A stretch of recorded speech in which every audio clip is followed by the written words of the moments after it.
What's up, everybody? It's your favorite predictable repaints favorite nerd, and today we are looking at the ThreeZero Scourge or Nemesis Prime or whatever they end up calling it. From the War for Cybertron cartoon series, they do the non-transforming kind of premium version of those character designs. And I'll tell you right out of the box, I am pretty happy with it. We'll talk about all of it in detail. It's on loan to me, of course, from Robert D. But in order to get to the details, we got to start with the accessories.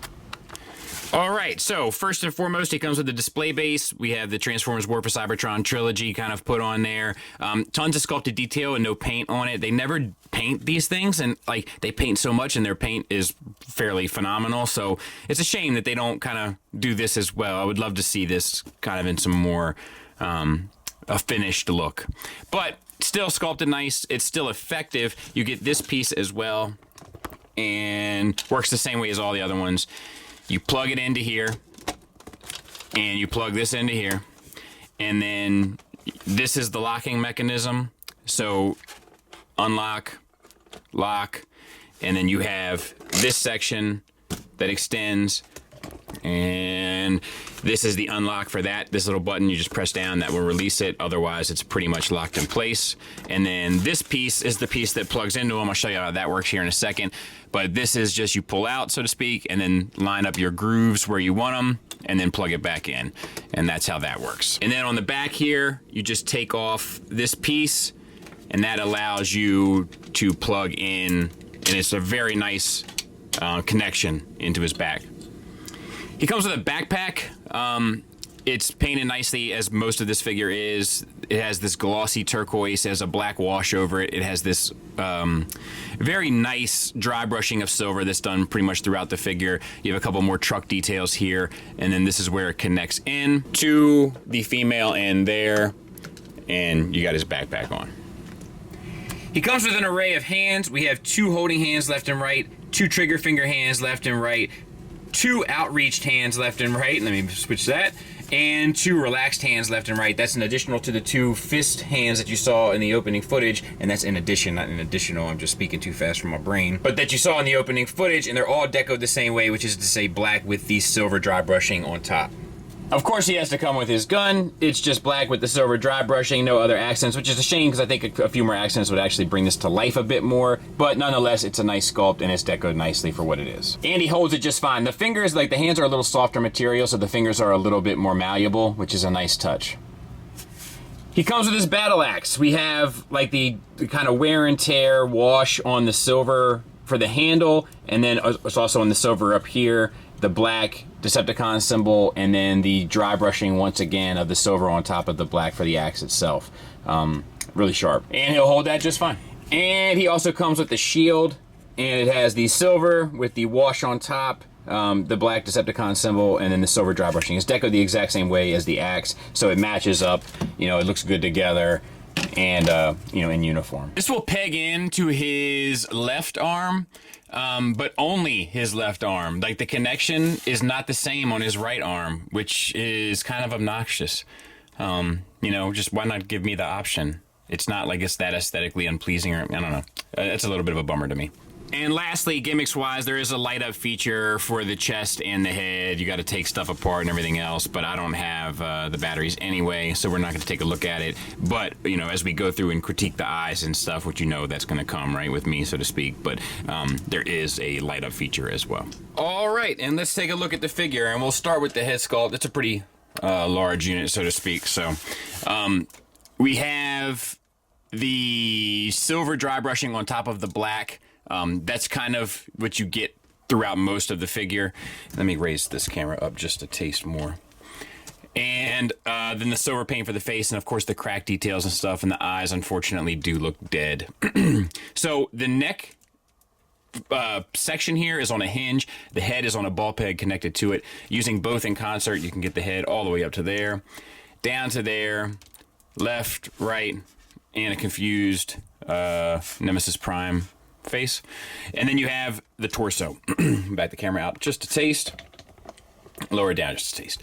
We have silver paint for the accents here and on the grill. The red paint is faded from like the deep kind of red to the lighter, almost orange color down here. Looks beautiful. The cracks are painted silver. The outline here is painted silver. We have the turquoise accents and then the dry brushing of the silver over top of the black. Fantastic. Looks amazing. For articulation, pretty much everything you could want. We have a teapot, left and right. We have a waist swivel, obviously, and then we have a ab crunch that will actually fold this grill up a taste to allow for a pretty significant ab crunch. Just phenomenally done. You can even get back a little bit. Perfect. It's perfect. Okay. Then we have the shoulders. They're on a hinge at the base of the shoulder. That will get you up, and then you have an additional hinge inside of the kind of shoulder box. That will get you up. I mean, pretty significant, right? And then we have the box itself. It's on its own hinge. So we have a hinge, and a hinge. As far as a butterfly, it's limited. It's there, but it's limited. And then and that's mainly due to the design, right? And then obviously you get the 360 around. The smokestack is painted silver and has a black wash on it. Bicep swivel, double jointed elbow, pretty great range there. Tons of sculpted detail. Once again, for the whole arm, we have the silver dry brushing over top of the black. Then we have the turquoise accents down here. They are over top of the black. Some of them are more effective than others. However, he has like kind of a dingy look anyway, so it kind of works. All right, silver accent painted there at the bottom of the forearm as well. The wrists are on ball pegs, so you get the swivel a little bit up, down, and out, etc. Same for the other side, except you have the Tampo Decepticon symbol on there. Looks great. Lower the camera down. We'll take a look at these hips. They don't lie, you know what I mean?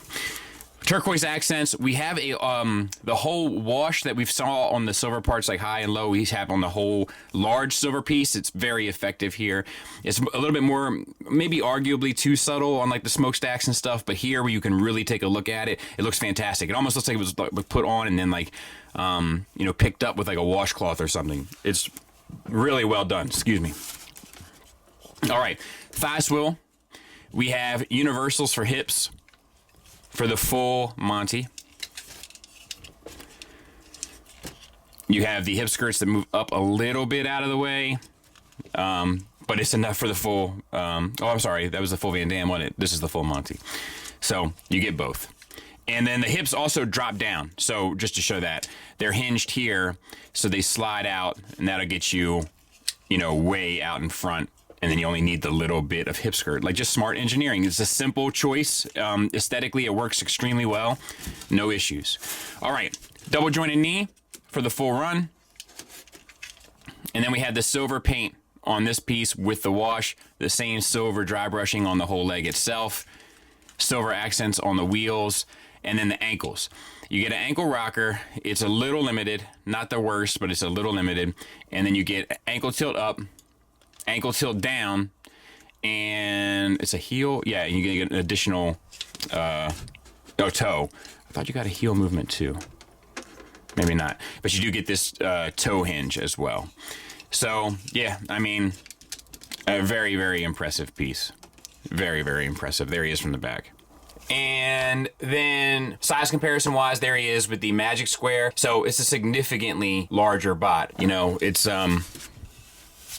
I mean, it's impressive, man.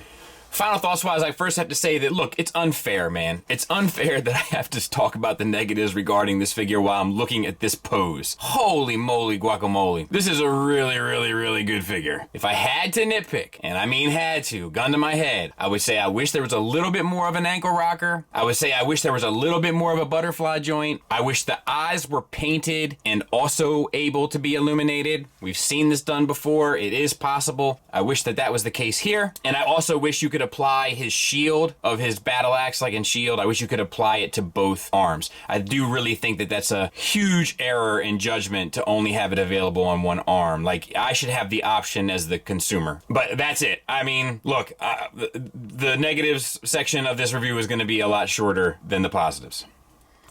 Look, in short, this thing is awesome. It's amazing. It's incredible. It's super articulated. There's rarely anything you can't pull off. Like I said, there are a couple issues with the ankles, and I wish I could get a little bit more out of the shoulders. But as you can see and have seen, it doesn't really stop this guy from getting in the poses you want him to be in. The accessories are smart, well decoed, and look great on him. The display stand handles his weight very well. The sculpt on this is amazing. The paint on this is amazing. It has the light up gimmicks that will look stunning if you have them on. And one thing I didn't mention in the review that I should have is because I didn't know, but these hip skirts here are actually on double hinges, so they'll get up and out of the way with no problem. But God bless, man, it's just a powerful piece. I don't necessarily recommend this one depending on your preferences, but like getting like the normal Deco Optimus Prime, I do not think that you are going to regret that one bit. It is a stunning, stunning, stunning piece. And I'll tell you, like the complaints that I have are like, they're very humble complaints. Like it just prevents something that's great from being perfect. But this is a strong, strong, strong, strong, strong, strong, strong, strong, strong, strong, strong recommend from me. Outstanding.